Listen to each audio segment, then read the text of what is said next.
this is not the talk that I have done in the past on coming up with power budgets with spreadsheets and all that.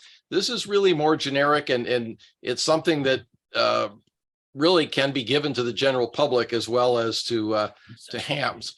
You know, we're all quite dependent on, unlike our ancestors, we're all dependent on electricity for various aspects of our life.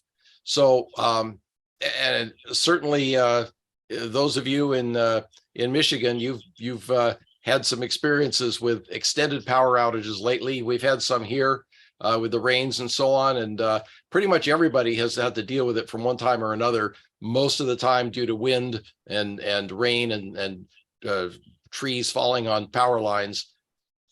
But also we've had, fires in a substation where the whole, a couple of million people are out of power for a while. So we kind of have to plan for the fact that even though our system is nice and robust, there are things that can take it out. I mentioned that distribution hub fire we had some years ago. Wildfires can damage the transmission lines. Sometimes in the summer, we get regional grid overloads, resulting in brownouts or rolling blackouts. Lightning, high winds, fallen trees, as you typically have in the Midwest there. In high winds for the last few years, some of the utilities, not LA's Department of Water and Power, but Edison and PG&E have had what they call public safety power shutoffs, which is basically their lawyers telling them, I'd rather shut off the power and not have a power line come down in the wind and start a fire. And then, of course, the possibility of intentional physical or cyber damage, and for us at least, earthquakes, which can do all sorts of bad things to power systems. So this talk is really just to help you prepare for an extended power outage. This is not going to be again, this is not the spreadsheet version where we go through depth of discharge calculations and all that. This is just basically ideas to help you get your house ready so that then you can go and do whatever else you have to do to help your neighbors and the public.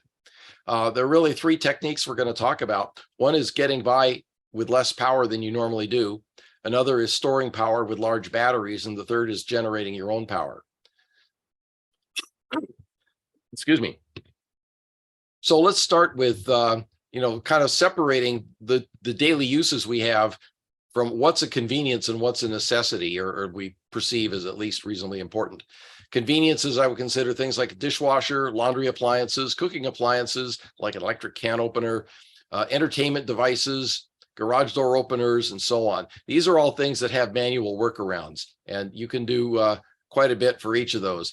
You get a stink stopper or plastic tubs, and you can do the dishes in them. You can, there's an article about using combination of a 6-gallon and a 5-gallon bucket, the latter with some holes in the bottom and a stick, and you could basically make yourself a hand operated dish clothes washer, and then of course a clothesline, have some hooks ready, and you could just deploy that and get your clothes dry and clean. Have some extra charcoal or propane, whatever powers the outdoor grill that you have. If you don't have an outdoor grill, get yourself a little camp stove or a little hibachi or something that you can do some cooking on.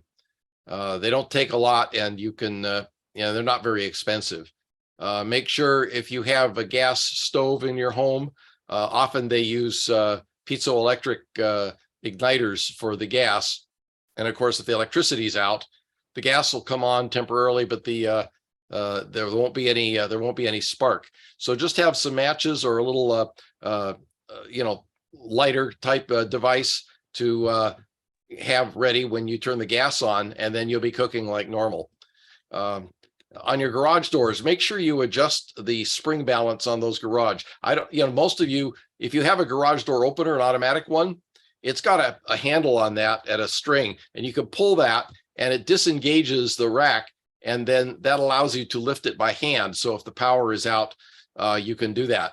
But you'd be surprised how many of these things have springs that have gone bad, and those doors can run, a double garage door can run 300 pounds, and you're not going to lift that by hand if the springs aren't in good shape. So go pull that thing and see if See if you can lift it okay. If not, you probably should be calling a service, garage door service company anyway, because if you can't lift it, it's probably putting a big strain on your opener and it'll go south earlier than it should. So get those things, either replaced or adjusted so that you can open and close the door manually, and that'll make it easier on the opener, and it'll make it easier for you to get out if the power's out and you need to evacuate.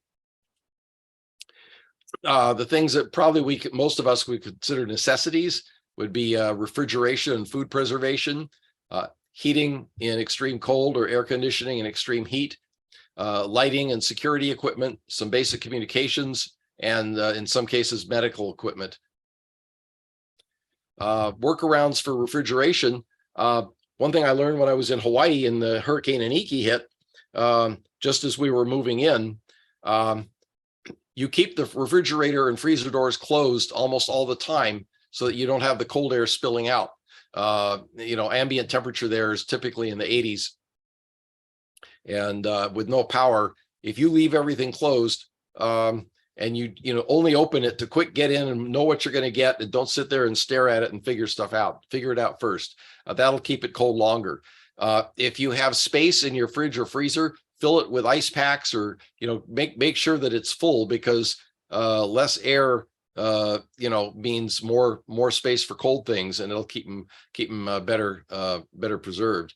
Have some sort of good ice chest. It could be a styrofoam one, or one of the big Coleman's, or something else. We've got several of them here. But if you have an insulated ice chest and have some cold stuff, you can throw that in there, and it'll help keep it cold for a long time. The Southern California Preparedness Foundation, which is a nonprofit I'm the treasurer of, we have a lot of tips on our website, socalprep.us. That's SOCALPREP.us. And one of those is a food safety list, and it will list the foods that can be unrefrigerated for an extended period of time without becoming bad, those that have to be consumed fairly shortly, and those that shouldn't be used once they lose refrigeration. Another workaround is if you have an outside generator, and we'll talk about generators in a little bit, have a good long heavy extension cord that you can unplug the refrigerator from the wall and plug it into that when you're running it. And you don't have to run it all the time. You may be able to run it a couple of times a day and keep things cold enough that they'll be preserved, and you don't have to run your fuel supply down in the generator. If it's extreme cold and you have you need to heat things, again, if you have gas heating in your house, but you can't run the fan because the electricity is out, you can run an extension cord to where you normally plug the HVAC unit in, and the generator can generally, reasonably small generator could run the fan, the blower part of that, and then the rest is gas, and so that should give you some room heating. Obviously, layer up on your clothing, and if you need to close off one space to keep it warmer, and not necessarily the whole house, you may designate one room as kind of your warm room. If you have big windows that don't have multiple panes or insulation, you might want to hang some blankets over those windows so that you don't have a lot of heat going out of them at night, or even during the day if it's that cold. Remember, when you're heating everything, the air can get very dry, so make sure you stay hydrated. Now, on the other flip side, which we typically have here, power tends to go out when it's really hot because of demand. And if it's 110 outside, or we're talking for our European friends, 40 C or higher, you're going to be pretty miserable if you don't have some way to cool things down. Have some window fans available for opening like if you have upstairs, you can open them at night, get one fan blowing in on one end of the house, one blowing out on the other end of the house, and that'll keep you at least put a cross breeze and get some of that hottest air out. If you have south facing windows, see if you can block them from the sun with some sort of reflective material. If you can get the stuff that they use to make those automobile window shades, that would be a good thing. If you're going to cook, if you can cook outside, do that instead of inside, so the heat isn't building up inside the house. Again, that barbecue or hibachi or grill or whatever outside whether it's propane or charcoal or whatever, is a great way to do that. You can get little portable air conditions that can cool a selected room. They won't cool the whole house, but they may be small enough that your generator can run them for at least a period of time. And think about, small fans, misting systems, and so on. All those can help keep you cooler. As far as lighting and security, I use selected outlets around the house, namely bedrooms, kitchen, hallways. I have these little power loss lights. They plug in and they normally are off, and they just sit there, kind of keep charged. If the power goes out, they come on, and A, that tells you the power's out. B, it allows you to see your way to it. You can pull it out, and it now acts as a flashlight until you can find your big flashlights or whatever else you need. Make sure you do keep flashlights handy. I keep several around.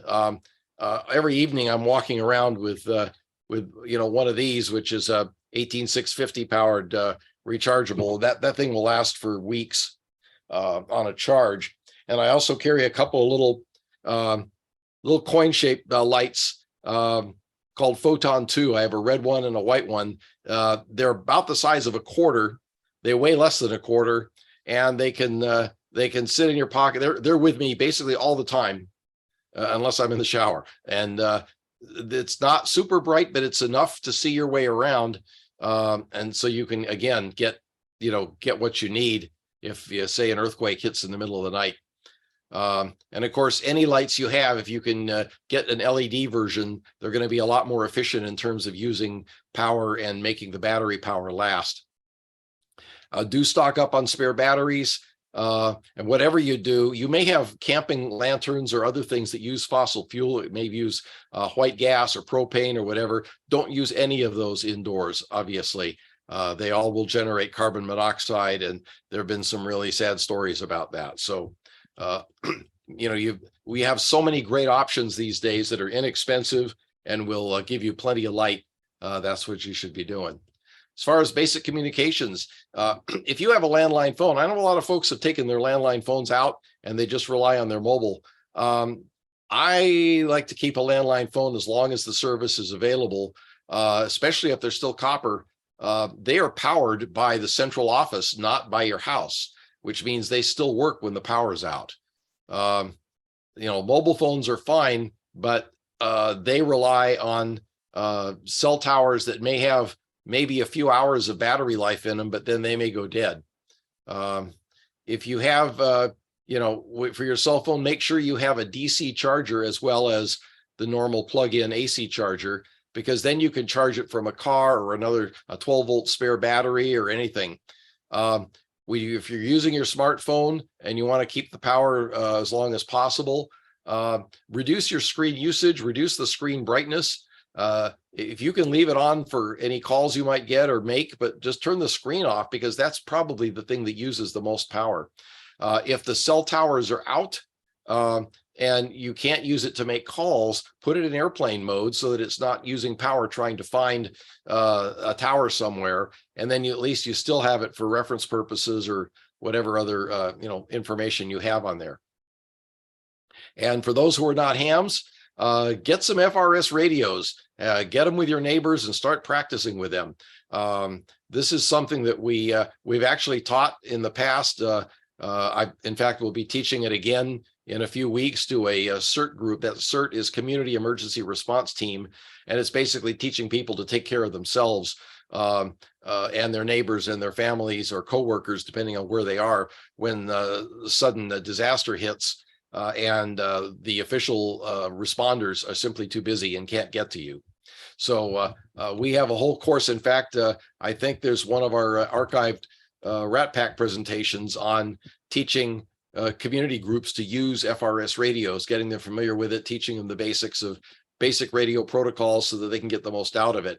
And then we have a net every Sunday morning for FRS and GMRS users so that they can practice using their radios. And those of us with GMRS licenses where we have external antennas and more power, we can hear anybody who can hear them can relay them, and so they can at least talk to somebody.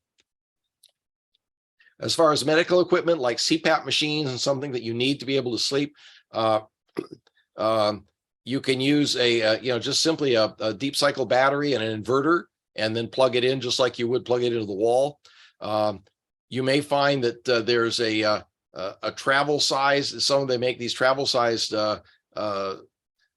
the CPAP machines that are much more compact, and they use less power. They run off 12 volts often, so you could run them directly from a battery.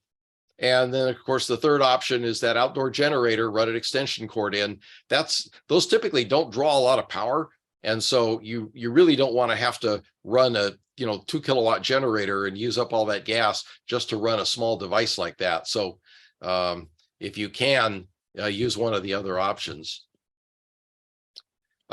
Let's take devices that normally run on DC anyway. Now, the DC voltage could be like 5 volts for things that run USB power, 6 volt, 9, 12, or 18 volts, the latter being typical for computer power supplies. You have routers, cable modems, laptops, security cameras, recorders, your radios, of course, all sorts of rechargeable devices, rechargeable lights, and so on. All these things are running on DC. By the way, let me mention on the computers, even though your supply for your computer is typically 16 to 18 volts, that's not what it needs to run. It'll run fine on 12 volts. We found that out in the Gambia in West Africa when a power surge took out all our computer power supplies. The line surged way up to like 400 and some volts and smoked them all. We just cut off the ends from the computer and stuck them directly onto car batteries that we bought at an auto parts store. And if you open up your computer and look at the battery isn't 18 volts. It's typically between 10 and 12. And so the only reason your supply is 18 volts is so there's enough differential to quickly charge it when it needs it. But it'll run happily all day on 12 volts. So don't assume that you need some special converter for that. So if you got a device that runs off anything that looks like one of these, you have the ability to run it out directly off battery power. Most of these have some sort of writing on them as a label. It may be embossed in the same color as black or whatever. Maybe hard to see, but get out the lights and the magnifying glasses and look at the thing. They'll tell you a couple of things. First, what voltage do they run on? The switching ones typically all are 100 to 240. But the important thing is, what's the output? In this case, it's 12 volts. That solid line over the dashed line means it's DC, 2 amps. And this diagram here tells you that the center pin of the coaxial plug is positive and the shell is negative. Knowing that, you can take a battery, some clip leads, and a blank cord that has the same barrel size. Could be like 5.5 by 2.1 millimeters or whatever. Measure the thing, and you can find a spare cord online easily and cheaply enough. And then once you know which one is the positive going to the center, you hook that up to the red and the black, put on your battery, and you can run that thing for all length time. No problem. I mean, it's drawing less than 2 amps. Any sort of deep cycle battery will run it forever. But do take a look at those things. Here's an example of one. The output is not 12 volts, it's 9 volts at 2 amps. And then look at that diagram. The center pin is negative, not positive. This is often the case with musical instrument effects and things like that, but you may have other devices. And some of these things will actually just have transformers. They'll switch from 112 volt or 115 volts AC to maybe 12 volts AC, and there'll be no rectification in it. So make sure you look and see what you're getting on the output. But once you know that, again, you can say, okay, I can run this if I need to off a separate battery. And if it's 9 volts and you've got 12 volt batteries, well, no problem. You go online, few bucks. This was easily found on eBay. There's a 12 volt in, and the output, you can get them on all these different voltages. This one is marked 9 volts. That would be perfect to run your device. Now, of course, we can make AC from DC using inverters. Inverters come all shapes and sizes. They also come in all qualities. There are some step ones that are almost square wave inverters. RF noisy, you don't want them, and they're probably bad for a lot of your sensitive equipment. You get a true sine wave unit, and you'll have power that's just about the quality of the Woll. The good ones are well over 90% efficient, which means even when they're idling, they're not using a whole lot of battery power. So this one I think is 300 watts. This is the one that I take on my rows when I'm doing microwave or VHF contesting in the hilltops. And I have this to run my the rotator, which runs the antenna rack on the roof of the vehicle, and I can charge some things with it and so on. But easy to do. So we talk about batteries to store power. What kind of battery do I need? Well, first, I don't suggest you use typical under the hood car battery. These are starting, lighting, ignition batteries. They are made differently from deep cycle. They are made with very lacy plates and so on, so that they can deliver lots of current quickly, but then they have to get recharged right away. They're not made for deep discharges. If you do deep discharge them, you know, a couple of those and you'll run it down, you'll have to replace the battery. And don't ask me how I know. The true deep cycle batteries are built differently. They got big, thick lead plates for the lead acid types. They can be deep discharged many times. If you treat them properly, the lead acid ones can last for hundreds of cycles, full discharge cycles, and more if you don't discharge them too deeply.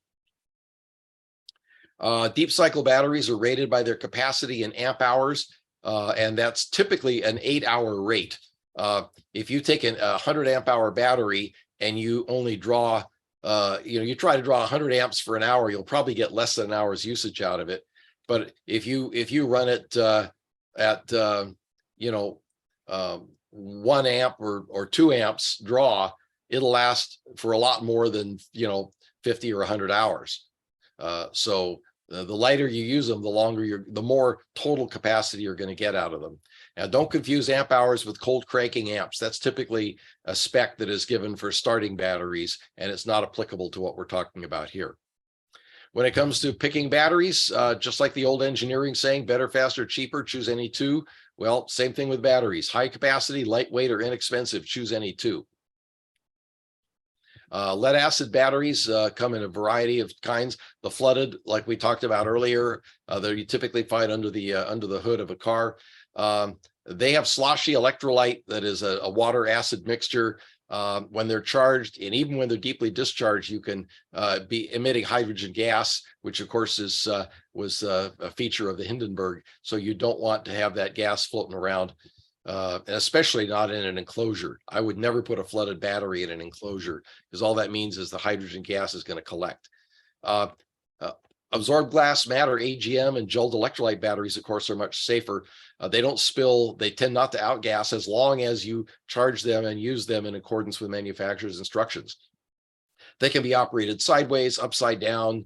They're spill proof. They're safe for taking on public transport, aircraft, and so on. So much better choice. And then, but they're still lead acid, and so they're still heavy. A lithium iron phosphate and other lithium ion chemistry batteries are becoming very popular for a lot of reasons. First, instead of hundreds of discharge cycles, you have thousands of discharge cycles. They weigh about 1/3 of the weight of a comparably capacity lead acid battery. They have much better voltage stability, which I'll show you in a minute. And they have a built-in battery management system that prevents it from over discharging and so on.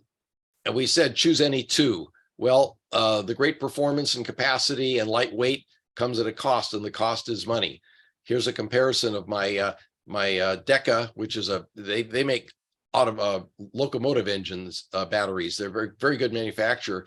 96 amp hour battery weighs 70 pounds and costs about $300. And you get a few hundred full discharge cycles out of it. The lithium iron phosphate that I have from Bioenno is 100 amp hour, so about the same capacity, but it only weighs 26 pounds, costs about $800, but you can easily get over 1,000 full discharge cycles out of it. So yes, it's more expensive to start, but it's clearly a better value in the long run. When you consider the number of cycles and how much equipment you're going to get out of it. Now, I should mention too, that the discharge curve on a lithium iron phosphate battery is almost flat. If you start out at 13.5 or so, it'll stay above 12.5 volts for like 95% of its discharge cycle. Whereas a lead acid battery, whether it's flooded or gel or electrolyte, it will just curve. It will basically a linear curve down, and you'll be down below 12.5 volts, probably a third of the way through the discharge cycle. And the full discharge is considered 10.5 volts. So you really may not be able to run your equipment if it requires 12.5 or better. You may not be able to run it and get 96 amp hours worth out of that lead acid battery, where you'll get almost all of it out of the lithium iron phosphate. So again, more expensive at the start, but way better deal. So how much battery do you need? Well, obviously that depends on the load you're trying to run and for how long you're going to run it. Here's an example. I took a modest size refrigerator freezer, and this is a 17 cubic foot, so something you might find in your home. And the Energy Star folks have these little energy guides on there. This one's kind of middle of the pack, and it says, well, it'll use this much electricity, and it comes down here. This is the number I want: 640 kilowatt hours estimated yearly electrical usage.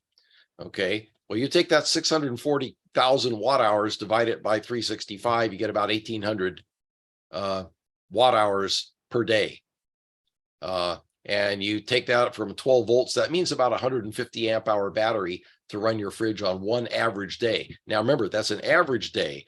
The refrigerator works harder when there's a bigger differential between inside and outside temperature. So if this happens in the summer and your house is sweltering 90 degrees inside, the refrigerator is working a lot harder, and you're probably going to consume a lot more than that 1,800 watt hour average just to keep it going during the day. So, you know, to my mind, I mean, 150 amp hour battery is a pretty big battery. And frankly, to have that and that expense to run it for a day is probably not a great deal. If you happen to have the batteries around, great, but I think, you know, there are probably better alternatives.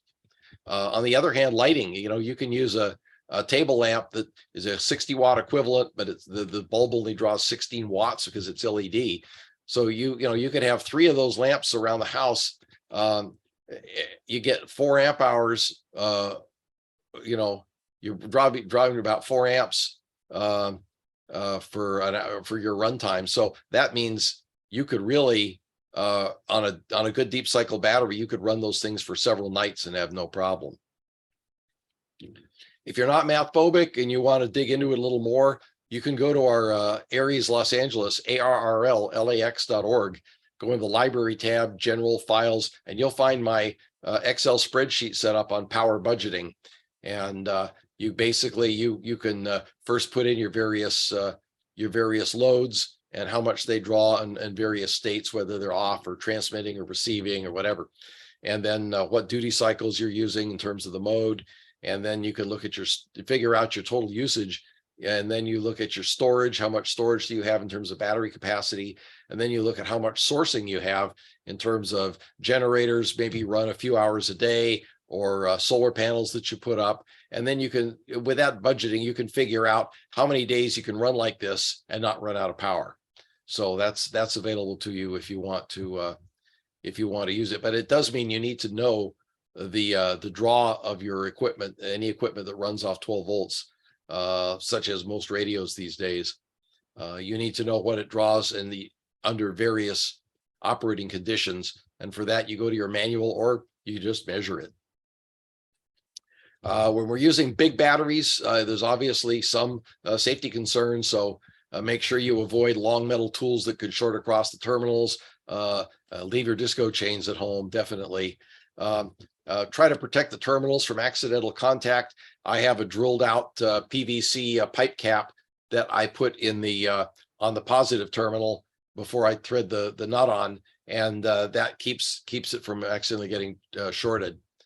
Make sure you observe the recommended charging regimen that comes from the manufacturer. Some batteries, like the lithium iron polymers, they want a constant current followed by a constant voltage period. Other batteries may have different regimen, but follow what they say. If they provide a matching charger, it's usually a good idea to get one because it is matched for the for that particular unit. Make sure you have appropriate wire size for the load. Don't try and run your outdoor generator from, well, don't try to run a big heavy load on, it's some number 18 house wire that you've stripped for red and black. You want to use something that's appropriate. There you'll find various tables for wire gauges, and if you go to that ARRL LAX site with my spreadsheet on it, I think I have some wire tables that will show you. But if you don't find anything else, go to one of the boating sites. Folks on boats that are out for long periods of time have a lot of things running off DC, and obviously they want a wire that's adequately sized so it doesn't start a fire, because a fire on a boat is a lot worse than a fire in the house. There's nowhere to go if you're on the boat.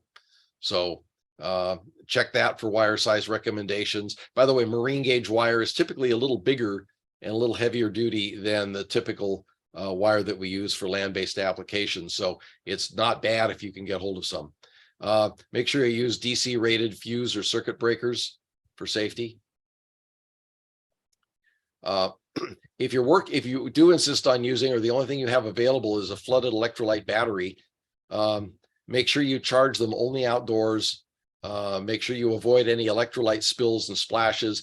I know a guy who carried a car battery around in the back of his pickup, and going over some bumpy roads, it spilled and ended up the acid ate up all his bed liner and so on, and started making holes in the vehicle's bed. So you got to keep them upright, whether they're operating or being charged or at rest. Let's talk about generator options, making your own power. The first thing that comes to mind, of course, is a gasoline powered generator. The gasoline of the various fuels offers the highest power density and efficiency. They operate over a very wide temperature range. You do have to deal with fuel storage issues, including storing it safely in good containers. You have to worry a little bit about varnish building up if you don't drain the fuel after you stop it, the generator. You have to worry about fuel getting stale, so you have to rotate it periodically. Use some additives such as Stabil or Startron, some of the others. And by the way, if you're going to use fuel in a generator, anything with ethanol in it is going to start rusting the tanks and the insides of the generator. So if you can find ethanol-free fuel, which often you can find designated as racing fuel, like 100 low lead, but it's E0. There's no ethanol in it, and that's much better for the guts of a generator if it's going to sit for a long time. Now you have multi-fuel options. You have generators that will run on gasoline or propane or natural gas. Propane is easy to and safe to store. Obviously, you don't have any gumming issues when the thing's sitting unused. One issue is if you're in a cold climate, you get near freezing, propane valve may freeze up at low temperatures because you're taking a compressed gas and releasing it. This is the same mechanism by which a refrigeration air conditioning system works, okay, or your refrigerator. They compress it and then they release it, and that absorbs heat and it can freeze up the valve. So if you're not in a cold climate, you don't worry about that. But if you are, propane may not be the best choice for you. Also, propane has lower power density than gasoline does. You may find that you're maybe 20% or so less efficient on your generator than you would be on gasoline. Solar generators have become very popular lately. Again, I turn you back to RATPAC. One of our archives from a couple of months ago was our ARRL section manager, Diana Feinberg, giving a rundown on solar generators. What's the latest and what's out there, and what are the pluses and minuses of the various kinds. Obviously, the biggest advantages, I guess, are that there's no engine noise because there's no engine, and they are safe to use indoors. But what is a solar generator? Really, it's just a packaged up combination of a charge controller, a deep cycle battery, an inverter, and probably some DC converters. They'll have maybe 5-volt USB charging and some other fancy things on it. But basically, it's a battery inverter charge controller combination, all packaged up. And how do you recharge them? Well, you recharge them either by hooking them to some big solar panels, and out in the daytime, or you can plug them in and have them charged and ready to go when you're not in a power shortage situation. But compared to a gasoline generator, they have relatively low runtime without refueling, let's call it. And of course, to refill it, they typically have some defined limit on how fast you can recharge, what sort of rate. Some of them may be 400, 400 watts charge rate, some maybe an 800 watt charge rate. But in any event, you may be looking at 4 to 8 hours on a solar panel to recharge those batteries before you can use it again. Compare that with a Honda EU2000 where you can recharge it in about 3 minutes. And of course, look and see what kind of batteries they use. If it's the just a lithium polymer kind, those tend to have a worse safety record in terms of catching on fire and the membranes puncturing and so on. Lithium iron phosphate, among others, is much safer, and some of these solar generators are coming out now with lithium iron phosphate batteries in them, and they're much safer from a flammability standpoint and everything else. So here's my EU2000. If you assume you're running it full out, you've got about 6,500 watt hours compared to the popular Blue Eddy AC200 Max has about 2,000 watt hours in it. And then you have 3 to 6 hours to refill it, depending on how much battery solar capacity you have. And you have a couple of minutes to refill the Honda. The Honda cost about $1,300. The Blue Eddy cost almost $2,000 US.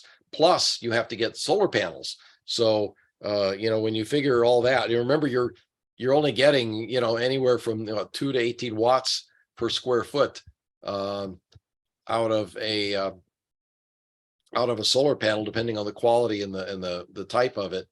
And so if you say, well, I can charge the Blue Eddy at 800 watts, but you have to have a lot of room and a lot of solar panels in the clear to be able to do that. So yes, there are advantages, but it's certainly not an economical source when you compare it with a gasoline generator. Now, of course, then you go step up to the whole house generator. They cost a lot of money. This is a big initial investment. It must be installed by a qualified electrician. You'll typically have building permits, inspections, and so on that are required because it is an alteration to your electrical system. You must, if you have a generator that is helps to run your house, you must use a transfer switch. This means there's no possibility of the generator output going back into the lines and electrocuting some poor worker who's trying to get up there and fix the lines. So that's a mandatory. And besides that, if you feed it back, even if they're not trying to work on the lines, your generator is going to be trying to work on everybody else's house in your neighborhood. So clearly not a good idea. And still, just like anything else, you'll need adequate, safe fuel storage. The portable generators, like the Hondas, are much more affordable. You can run selected loads. You don't have, don't try to run your whole house with it, but you may pick certain refrigerators, lamps, and so on. Try to use an adequately sized and robust extension cord. This is not the 50 foot of number 18 kind of thing. You want the generator as far away from your house as you can get it, so that any carbon monoxide does not accumulate in the building. For me, I have a whole batch of 3 number 10 SOOW that is outdoor rated. You can drive over them type extension cords. And I fit them all with 20 amp twist locks, male and female, one on each end. And so I can string them together as many as I need. And I have, I think, up to 400 or 500 feet now that I could put in various lengths to wherever the generator is. I can get the loads and bring it inside, and then connect the loads to it. You may, if you're in a situation where you have a small generator you want for house backup, consider creating a sub panel and take some of those loads that you think are most critical, put them in a sub panel, and then when things go south, your transfer switch basically disconnects the house and the non-sub paneled loads and the AC line, and then your generator will plug in and just run those loads that are on that sub panel. So that's a costlier, but possibly a long-term way to do it. All hydrocarbon generators, you're running a gas generator. We mentioned earlier the example of having to run your CPAP at night. Again, a 2 kilowatt generator, even on eco mode, may be overkill for that. However, a lot of times, whatever you're going to run, the generator has more capacity than you need. So this is a good time perhaps to plug in all the battery chargers, recharge all the batteries you can, as long as the generator is running anyway, make the best use of it. And then so that doing that, you may only have to run the generator a few hours a day, which will stretch out your fuel supply. We mentioned keeping generators away from enclosed areas, and that includes tents, cars, outbuildings, garages, as well as the house. And keeping them away doesn't mean just sitting them outside the door. Keep them well away from doors or windows. The first time I did my talk on emergency power, there had just been an article like a week or two before about a family during a power outage who took their generator, stuck it outside near a window, and they found them all inside dead of carbon monoxide poisoning. So please take this stuff seriously. Make sure you have your fuel stored in a safe container and a safe location. Keep it away from dry brush. If you don't have a spark arrestor on the thing, make sure you add one. Most of the modern ones do. Have a fire extinguisher, keep it nearby, and know how to use it. You should know the pull, aim, squeeze, sweep protocol for using a fire extinguisher of the appropriate rating to put out a fire if it starts. If you have a contractor type generator that's kind of open frame, you could have to be careful of refueling it because you don't want to spill fuel on a hot engine. It's the gas vapors that ignite. So shut it down, give yourself a cool off period, and then pour it carefully with a funnel or whatever, and then you can start it up again. We talked about solar generators. The input to those clearly is photovoltaic panels. Solar panels are basically current sources. They're poorly regulated current sources. And depending on whether you're loading them down or they're open circuit, you could have anywhere from 12 to 22 volts on a nominal 12 volt panel. And those little small, you see the ones, hey, just keep it in your pocket and it'll recharge your phone. Yeah, maybe in 2 days. The little ones can charge small devices. The larger ones can charge larger devices. And a rooftop system with inverter can run a whole house. And as I mentioned earlier, you may be looking at anywhere from 5 to 18 watts per square foot of panel, depending on the quality of the panel. Typically, the biggest and bulkiest and least convenient are the ones that put out the most power per square foot. But you can see you can get them in fold up, suitcase type, roll up, and of course the big ones here, like you'll typically find on a roof. I've got about 8.5 kilowatts of solar on the roof, and a pair of Tesla Powerwalls that if I turn off the big loads like the pool pump and the air conditioning, will run the house for a couple of days actually. So the whole house is like a big UPS. Reminder that solar panels come in a variety of nominal voltages. The ones that go up on roofs may be 24 or even 48 volts. And if you have a 12 volt system and a 12 volt charge controller, you don't want to plug one of those things into it. You'll blow everything up. So as we said, an unloaded panel can produce, 75% higher than its nominal voltage rating. So know what you're getting. Now you can get inverters that'll take you from 24 to 120 volts AC or 240 AC. You can get ones that'll take 48 volts. So if you have a good deal on the panels, yeah, go and look for the appropriate kind of controller, but never connect your equipment directly to a panel. Again, because of that higher voltage. If the charge controller kind of acts as the traffic cop between the solar panel and the battery and the loads. It lets in as much as it needs to keep the battery charged, but it's virtually invisible to the loads because the battery is like your big heat sink. It keeps the fluctuations in input voltage from reaching your equipment. A couple of interesting options that have come over lately. Many of you may be familiar with the Toyota Prius. We had one for many years, 100 and some thousand miles. A Prius is as a hybrid, and maybe some other hybrids as well. When you come to a stop and you're not going anywhere, the engine stops. But then if the batteries need charging up again, it comes up on. So they make kits of various capacities that will take the several hundred volts DC that's in the Prius drive system and turn it into house current. So you could sit there and leave it in park with the engine on. It won't draw any gas unless it needs to recharge the batteries. So you can run a house for days on that. So that's pretty cool. Shorter term solution. If you look at the Ford EV pickup now, they've got 120 and 240 volt outlet options. So that, and these are mainly for guys who work in construction. They pull up in their electric truck. They can plug in their saws and their nailers and so on, or the compressors, and run it off the, take some of that battery capacity for at least a short period of time. So there's a couple of interesting options out there. So that is the end of the formal presentations. So let's stop the share and see how we did. Oh, okay, about 45 minutes. Let's go back and see if we have questions or suggestions. But you'll have to unmute. How come you didn't include space weather in the sources for power distribution's damage? I could. I mean, yeah, certainly it's a possibility, although it's a rare one.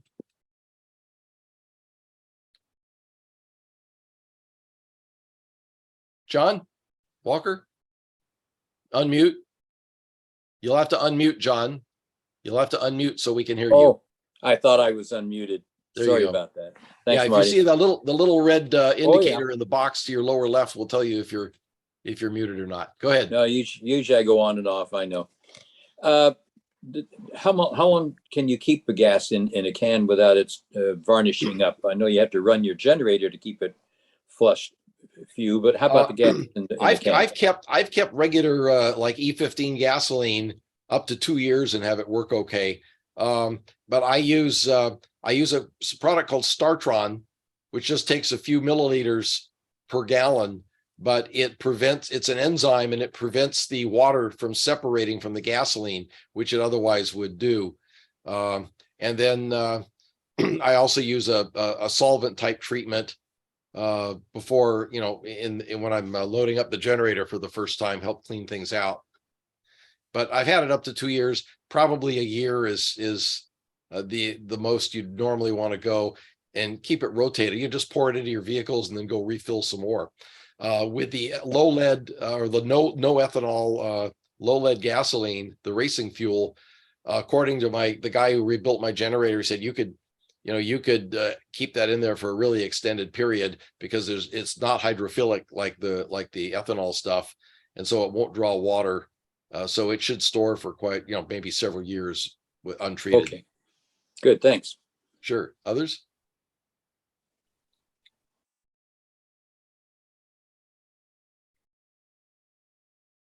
Anybody else?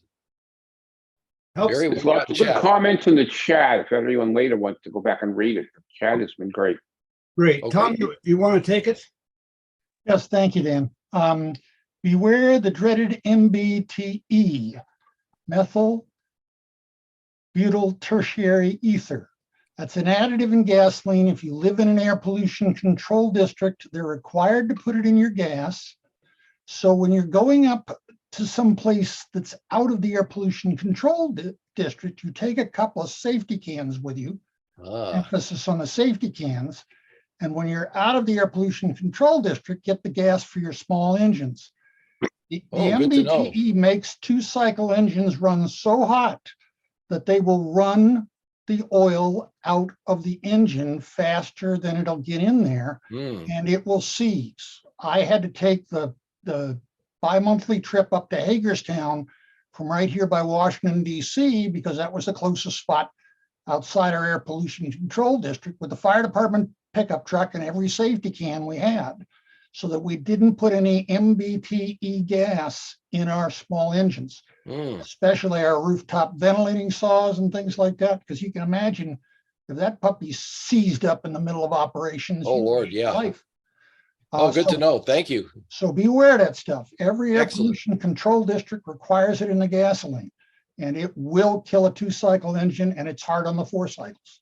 Okay, thank you very much. Good to know. Let's see, Dan COO, got your hand up? Yes, I did. So, we, in our career in the National Park Service, we lived in a lot of places where electricity was more or less a luxury. And it didn't take long to learn that with gasoline generators, if you install a fuel shutoff valve between the tank and the carburetor, varnish stops becoming a problem. It's just, so instead of turning the generator off, just shut the fuel shutoff valve, let it burn all the fuel out of the carburetor. Yep, that's a great practice. Now, the Honda's, the EU series doesn't have that built in. You'd have to add it. There's a comparably capacity Yamaha, and they do have a fuel shutoff. So good point. Frank, YHD, you had your hand up? Yeah, thank you very much. One comment and then one question. I'm a motorcycle rider and I live in Ohio. And in the old days, you used to put your bike up over the winter, 3-4 months, whatever it might be, your bike sitting on a center stand in the garage. And of course, everybody was saying, put stable in the tank, put stable in the tank. I don't know about your enzyme, but I wouldn't put stable in anything. My experience with my bike, and I have a pretty good bike, was it made my bike, and the bike sat there all winter with the stable in the tank, supposedly taking care of the gas. And my experience was when I took it out in the spring and ran it, it took a month before the valves reseated properly. Wow. Wow. And not only that, the gas was garbage. Now my bike has to run on high test, but even with high test, putting stable in it, it was garbage. Sounds What I like have, a better thing to do would be to run it dry. well, with Or the drain fuel it. injected engine, that's not a smart move to do. No? Okay, and my bike is fuel injected, but Okay. in fact, you ruin the injectors. By the way, completely draining the gasoline out of a carburetor is not a smart thing to do. I've had to rebuild numerous carburetors because a lot of the diaphragms and gaskets dried up because they're made to be having gas in there on a regular basis. I have found with the bike and now my generators, my better play is to just every month, I've got it on my calendar, go out and start things up and run it for half an hour. When I do that with the bike, I can jump on it in the spring and it runs like the day I put it away. And Okay, I'm assuming it's the same thing with my generators. And I've stored gas like you for years without stable in it and no problems, whatever. And lately I've been buying the alcohol-free gasoline, and it's even better than standard. Yeah. I think the low lead is the way to go. And it used to be a real turnoff because it was $10 a gallon here. Yeah. But when our gas got up to 7, I said, well, your car gas is 7. What the heck's the difference? Yeah, there is a cost differential even here in Northeastern Ohio, but it's worth it. But when you you're think not about the using it repair 30, cost. you're not using 50 gallons a week. No, you know? not on small engines, you're not. Yeah. But So, my recommendation is if your backup power generator, just put it on your calendar to start it up once a month, all through the year. So you're running it 12 times for half an hour, whether it's a Honda. I've got a big 65 6.5 kilowatt guy and frame generator, Onan, and never had a problem. My question is that an this. 1800 RPM job? Yeah. Oh, nice. Yeah. The question I have is this. The lithium ions, I'm at the point where I'm thinking about putting something together, battery backup for the shack specifically, so that I can run, and if possible, if I need to pull it out of the shack and run other things, fine. But you're looking somewhere 50 to 100 amp range. And I'm between, okay, should I be doing this as AGM? or should I be doing this as lithium phosphate? I would go with the buy once, cry once, and get a good lithium iron phosphate with the built-in battery management system. It'll be easier to move around, especially if you said you may do some portable stuff. You'll be able to use it much, much longer than even a good AGM. As I say, the difference between hundreds of recharge cycles and thousands, you only have to buy it once. Mine will probably outlive me. Well, I got a buddy that did solar on AGMs, and that was 2 years ago, and his batteries are gone. But the concern I have, I'm kind of leaning toward the lithium, but I've been hearing all kinds of ugly stories about lithium fires lately. Yes, and that's because, remember, there are many different chemistries of lithium battery. The lithium polymer ones are the ones where they have very little cell wall between one cell and the next one. It's typically a plastic, and if they puncture or leak, then you've got a fire problem. That's where the Samsung phones and there was an airplane that had to turn around because there was a fire in the cabin. It was somebody's lithium polymer batteries that were up in the overhead storage. But I've seen burn tests. I saw a burn test done. I got a video of it between various kinds of lithium batteries and so on. The lithium polymer battery, they burned it and it just turned into a giant Roman candle. The lithium iron phosphate battery, it eventually smoldered and it just burned slowly like any other combustible material. It doesn't do that self-ignition, and it doesn't if it gets ignited from an outside source, it doesn't go off like a volatile chemical. So what you're saying is, if you're going to do lithium, do the lithium phosphate. I'd say do a lithium iron phosphate, or there are a few others, lithium calcium phosphate. I'm not up on all the new chemicals, but the lithium iron phosphate batteries have been proven now. We've been using them for 10, 15 years in portable applications, say in roving and field days, under the table in the shack. And I've had nothing but good luck with them. I've been able to take, when I went up to a remote fishing cabin in Alaska, just to charge everybody's phones, I took two 8 amp hour Bioenos. That's less than 100 watt hours. You can bring it to 2 batteries as long as it's less than 100 watt hours on board with you. And they charge 10 guys phones and cameras over the course of a week. So yeah, I definitely recommend that. It's worth it. Thank you very much. I appreciate it. Okay, there are a couple of other hands. There certainly are. Scott, got your hand up? Hello there. Good evening. Hi, Scott. Hey, so a couple questions. So I respond a lot with the federal government. I deploy to disaster sites with the feds consistently, and we go into very austere environments. And when you talk about CPAP, because I deploy with my CPAP, the manufacturers make batteries for their CPAPs that are very effective. I have a ResMed, and they make a battery pack for mine, and I can go 3 days on a battery pack very easily. And the battery pack is a little bit bigger than a tablet. Oh, okay. Well, that's pretty good.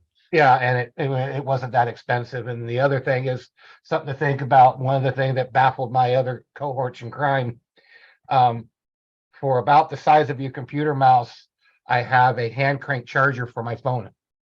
Oh, interesting. Okay. And I can just sit there in about an hour and a half. I can fully charge my phone just by a little hand crank. Oh, okay. And it's very nice because a lot of people are like, I got no place to charge my phone. I'm just sitting there cranking mine out. Huh. So yeah, there's lots of cool things out there. And talking about generators, stay away from Generacs. Yeah. Horrible generators. Really, that's interesting. They're pretty much the 800-pound gorilla in terms of whole house generators, at least around here. Yeah. So there's an unnamed agency that bought a bunch of Generacs, and they are absolute garbage. They wish they never bought them. Oh, wow, that's interesting. Yeah, they're anything from a contractor grade on up. I wouldn't own one if you gave them to me.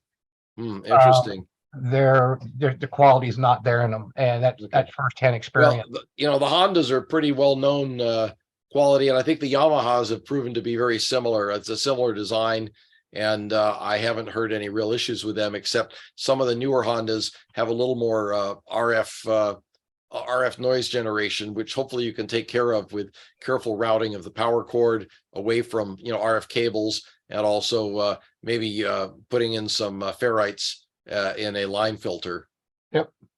Yeah, no, all very good stuff. Thank you very much. Thank you. Okay, who else? Thank you.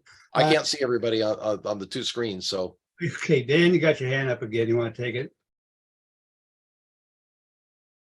Mr. Dan, To reinforce something that other gentleman said, any substantial size generator is going to require an exercise period. They'll specify monthly or every 6 weeks or every 2 weeks. And every facility that has a backup generator that has any kind of dispatch center or anything else in it, they disconnect the generator, and then from the system, and manually run it with somebody standing there ready to stop, reconnect it should the electrical provider's power go down. Okay. Now, but they should also test them under load. I mean, I know I've read situations where, like an EOC, they had their generator go, but they realized it's the first time they'd actually put all the load on it, and there was some element of the system that was weak and caught fire and broke. And basically, because they hadn't stress tested it, they didn't know that it couldn't handle it. And then there's that. Yeah. Okay. Tom, let's you see. got your hand up. Yes, sir. I've got a couple of things I wrote down here. Several of you, from comments you've made in the past, are on large pieces of property, and therefore you might have a lawn tractor.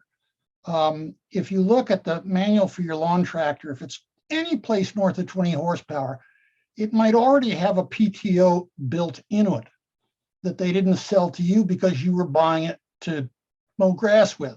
They didn't, make a big deal out of it when you bought it. It wasn't something that they thought you were interested in. They want to sell you the tractor, not stand around and discuss details. And if your generator is a power takeoff, then a very inexpensive generator can be hooked to the power takeoff on a tractor.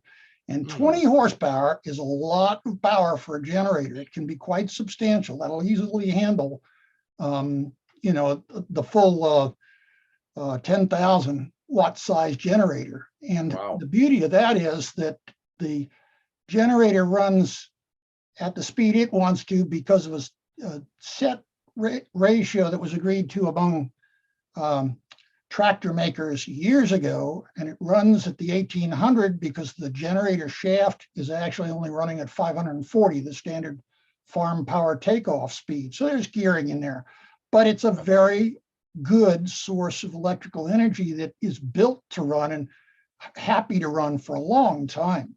Wow, very good. And so be aware, if you've already got a tractor, at least get the manual out and take a look at it. And if it's north of 20 and it doesn't have a PTO on there, I'm going to be surprised. I looked at Yeah. something. Yeah, thank you.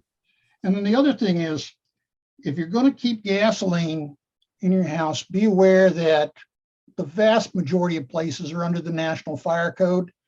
So there are very specific regulations.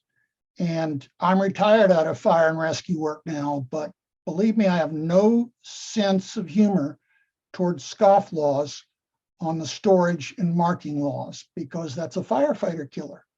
We get there about the time that damn thing's going to cook off. If it's been cooking off for the full, 8 or so minutes of the discovery, alarm, alert, response, arrival, begin action, right about when we begin action, the tank's ready to cook off and blow up because you don't have it in a safety can. And we're not your best friends if we survive that. We want you to go to jail, and we'll work real hard to convince the prosecutor you should have gone to jail. And Yeah, there are the big stink about it. commercial units. They have to have special cabinets for that stuff. And Now the rules that we have here relate to storing it like in a garage or indoors. If you have it outdoors and you're using, good, good rated cans, I would think I checked with our local fire department and they didn't really have a limit as to storing it outdoors. So a couple of 5-gallon cans shouldn't be a problem, but No, and the great thing for that is a surplus transit container that's meant to be vented. And I don't mean just pressure vented. It's ventilated because of what it used to carry in it. And those are waterproof and will sit outdoors until the cows come home, and it holds your gas cans in them, impervious to the weather. And you can even put them on a concrete pad, drill a couple of holes in them and expansion bolt them to the pad so that it's very difficult for anybody to take off with the container or the gas, depending on what you want to do. And then the other thing that I have on here, there may be a marking requirement depending on your community. Keep in mind, anybody in the Chicago area, that area is so fire sensitive in the way its laws and regulations are written that you really are playing with your physical freedom if you scoff at their fire laws.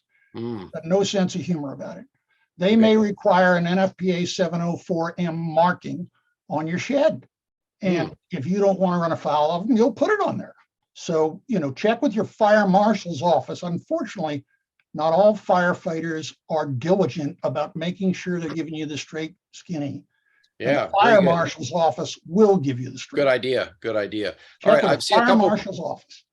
I see a And couple last things in thing. chat I want to comment on. One mentions that Dave says his rooftop panels use the Enphase IQ7 microinverters. I got the same thing. They are RF quiet. San Diego Aries has a good presentation that is archived on their website on various manufacturers of microinverters and who are the good guys and who are the bad guys. The Enphase are really good. I checked that very carefully before I had my installation done. And let's see. Another one said any product name or URL for the aftermarket equipment.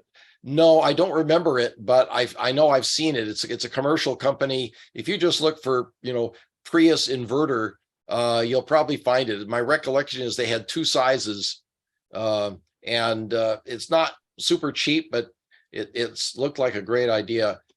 Somebody asked, how do you test the fuel system for leaks? I'm not a mechanic, so I'm going to pass on that question.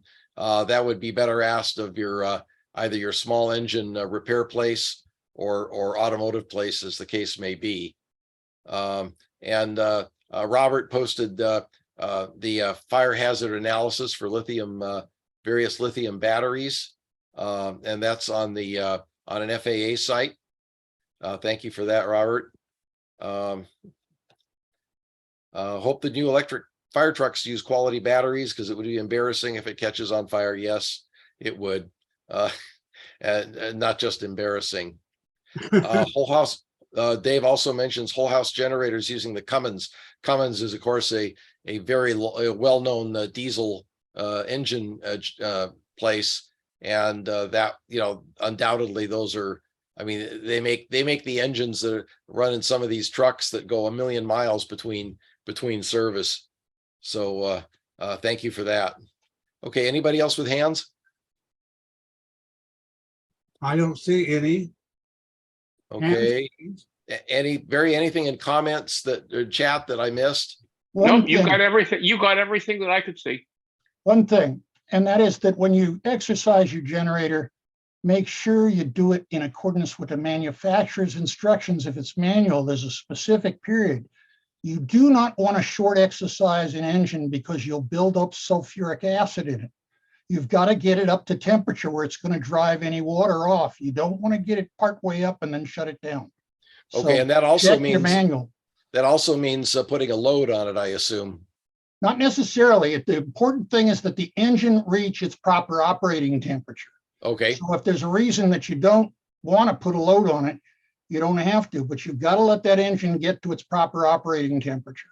Very good. Thank you. And if the manual doesn't tell you, contact your dealer, they'll tell you. Okay. Wonderful. Harry, how are we doing in chat? We got anything else? We are now all up to date. Okay, well, this has been a great presentation, Marty. It was in case people don't know, this was a last minute put to for Marty. He bailed us out with this great presentation. So I really like it. I might comment before I go any farther. There's a lot of people here that know each other and met each other through RATPAC on our presentations here. I always leave the RATPAC session open for after I shut down a session. So just log back in after I shut it down and have a after meeting and enjoy yourselves. Very good. And I appreciate, you guys, a lot of you have expertise that I don't, and you've added some, I learn when I do these things too. So I appreciate the good information that you're passing along. And as always, I'll be sending the PDF of the slide deck to Dan, and then he can put it up on the website, and it'll be available for longer than I live. We hope so. Like my Bioenno batteries. And on the group, if you're not a member of the group's IO RATPAC, we're having a great discussion on there about coronal mass ejections and massive power failures. So if you Okay. haven't read any of the messages, go ahead and log on. I'm learning a lot from that. It's a lot of fun. Yeah, Oh, and for too. somebody, if you want to really know about like EMP and so on, which has also been a popular topic. The late Dennis Bodson, who was the Roanoke Division Director for ARRL back when I was on the board, had a series of 4 articles in QST, I think back in the 80s or 90s, on EMP. And it was very thorough, and it gives you a really good picture. And then also the feds have some very good descriptions of how to harden a facility against that. And they have like 4 different levels, ranging from simple stuff to custom buildings with all sorts of protections built in. But again, you read to the depth that you're interested in, but there's a lot of great information out there. It really is. Fan, you got your hand up. Take her away, sir. Yes, I just want to thank Marty very much for his good information. And this information is international as well, not only for US. It is very relevant for Norway. We use the same Hondas and also all this coming from Drammen. Incredibly. Yeah. Their history was in power generation, as I recall. Yeah. Their Thank you. manufacturing. Yeah, thank you very much. Okay, well, tusen takk. Ja, flott. Okay, is that it, Dan? I don't know yet. Let's make sure. Are there any more comments or ideas, suggestions? Come up now, please. Thank you all for coming. Yes, Barry, that's Hey, thanks, everybody.